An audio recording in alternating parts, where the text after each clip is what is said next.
இன்றைக்கி நாம் 63 நாயன்மார்களில் ஒருவரான அதிபத்த நாயன்மார் பற்றி தான் பார்க்க போகிறோம். இவர் மீன் பிடிக்கிறத தான் தொழிலாக கொண்டிருந்தார்.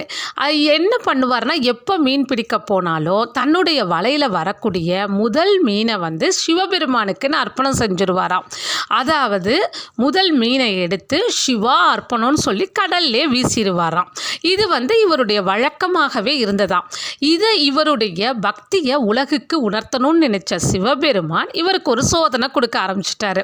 அதாவது வர வர வர வர இவருக்கு மீன்களோட எண்ணிக்கை குறைஞ்சிக்கிட்டே வந்ததாம். அப்போ ஒரு நாள் பார்த்தாக்கா ஒரே ஒரு மீன் மட்டும்தான் வலையில் மாட்டுச்சான். இவர் என்ன பண்ணுறாரு, எப்பொழுதும் போல சிவா அர்ப்பணம்னு சொல்லிட்டு அந்த ஒரு மீனையும் கடல்லையே வீசிடுறாரு. இது ஒரு நாள் 2 நாள் மட்டும் கிடையாது, ஒரு தொடர்கதையாக இருக்குது. இதனால் இவருடைய குடும்பமானது பட்டினியாலும் வறுமையாலும் வாடுது. இருந்தாலும் இவருடைய மனம் மாறவில்லை. அப்போ என்ன பண்ணுறாரு, ஒரு நாள் மீன் பிடிக்க போகும்போது அவருடைய வலையில் சிவபெருமானுடைய அருளால் தங்க மீனானது மாட்டுது.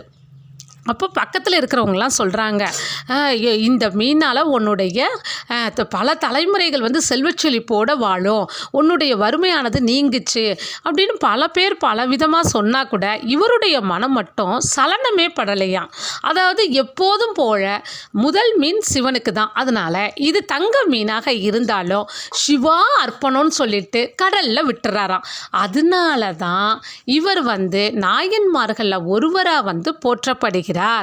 இதை சுந்தரர் தாம் பாடிய தில்லை வாழந்த நர்தம் அடியார்க்கும் அடியேன் அந்த பாடலில் சொல்லும்போது விரிதிரை சூழ் கடர் நாகை அதிபத்தர் கடியேன் அப்படின்னு இவரை சிறப்பித்து சொல்லுவார்.